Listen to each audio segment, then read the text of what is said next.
Hello again, now it's time for Pokémon XY, the series Season 2, Episode 10 review. The green grass types are home. We open on Pierre in his bad French accent, something that was in the Japanese version. I find this amusing because I know this was intentional in both versions, but Ramos sounded like Sheriff Roscoe was not. So he takes the stage and falls out of bed, thinking the whole thing was a dream. She knows his ashes in bed, and we cut him dancing towards the gym early in the morning. She admires his fighting spirit and decides to train for her showcase as well. So as for her son, he declares it's going to be an awesome day. Yes, it is. Then get a theme song again, I'm really enjoying it. And reaches the gym, checking the games, it's on top of a massive tree. Ramos calls everyone finally meet, all of a sudden like Alan Sandler carries a water boy. So before the bell they said have a tea ceremony. Once again I believe the intention to make him sound like Yoda, but he comes up more like Waldo.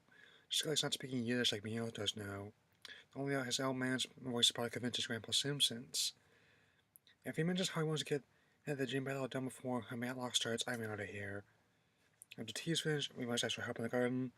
As a reaction, about the same one I had when I had to get my 3DS fixed.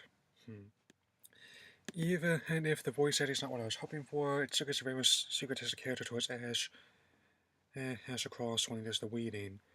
Also, the way the scene's animated makes sure no mouth flaps to work around, so that's the wording has changed something in the message, also not giving us a bit to be more certain circumstances. Sure enough, very much another gym that makes you wonder what's really growing in there. Meanwhile, seeing a small bud right between the weeds, she gives advice to Ash. This episode is making things way too easy for me. Yet, even though he says important, I'm sorry, I haven't seen a kid misrepresented like this since Michael Bay turned Hound and Walter Sobchak. Because also back when Teenage Mutant Ninja Turtles, I hope the high RC stays away from this franchise. When this dream begins, then now why doesn't it make Ramos sound like Chom because they made the sound like him instead? Dave's not here, man. Numerous leaves are jump off. I think G was like that. Even if Ramos just sounded like making Yosemite same sound subdued. Ash comes with flinch to it and Bonnie uses spell on. So that spell makes you go, what? Every time I watch any language. Moving was too tough for the games among grass and it's a time of bird personally. I tell Zed one in here right now. Cotton Guy does not work that way. It's a Skylab battle all over again. Even so, Ash continues the battle and they get some plausible explanation from Clover abilities and sweep, but they also explain everything else with its roster. Once they jump up Bob's wings, the flesh enters attacks with people game Plank and give a super punch out. The bear hug is intentionally country bumpkin. Ooh, it's down! Yeah, Ramos continues doing his bad southernisms. No, because one thing just call a kid whippersnapper at one point, but it's another to make him sound like everyone in that one Family Guy.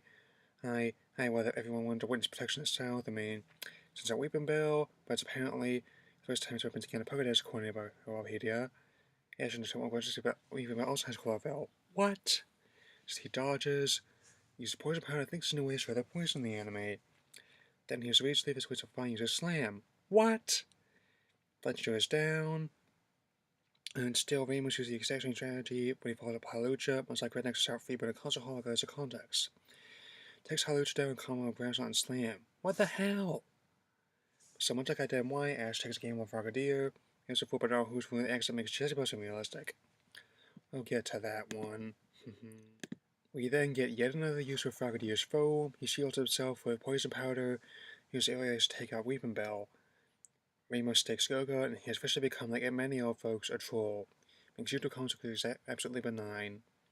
The Frogadier strikes critical blow at areas, but Goga follows up with Horn Leech. Shit! But he follows up with Leech Sheet. What the hell? There are also some things to Clay and Jimmy given how it got crazier so long.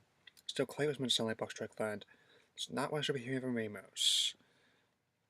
Ramos' voice does get through in space and they get a hit points from Deliverance, and it ultimately wins the match and gives a plant badge to enjoy climb it there. The battle, that is. Sweet victory, the very best that no one ever was. Again, the dub was not what I was hoping for, but battle itself is making weaker than other gym battles, so a lot of fun about how crazy it was.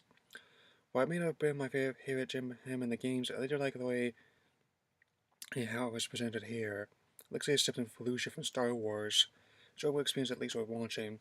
Finally, the piece out of 4. Also seeing the Clement gym battle in Japanese, I decided to take the XY reviews for the time being. Decided to hide more of how I push him after that battle is dubbed. Bang.